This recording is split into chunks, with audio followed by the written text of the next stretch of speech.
இயேசு கிறிஸ்துவும் நானும். வேதவசனம் சங்கீதம் 147:11.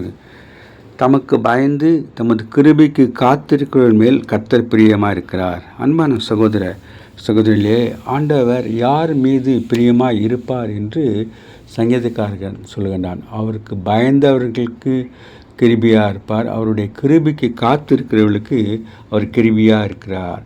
அவர் சாந்த குணமுள்ளவர்களை உயர்த்துகிறவராகவும் இருக்கின்றார். அதனால் நாம் சாந்த குணமுள்ளவர்களாக இருக்க வேண்டும். மோசேயினுடைய சாந்த குணத்தை பற்றி ஆண்டவரே அறிக்கை செய்கிறார். அவன் சாந்த குணமுள்ளவனாக இருந்தான் என்று பார்க்கிறோம்.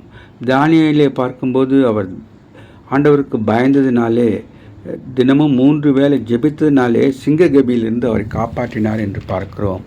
சாத்ராக், மேஷாக், ஆபேத்நேகோ அவர்களை நெருப்பிலிருந்து காத்தார் என்று நாம் பார்க்கிறோம். ஆண்டவருக்கு பயப்படும்போது அவர் சகலமும் நன்மைக்கு எதுவாக நடக்கின்றது. கர்த்தருக்கு பயந்து நடப்போம். Have a blessed day. God bless you. Give your heart to God, your hand to man. Live in God's word, live on your knees. Thanks for watching. Like, share, subscribe.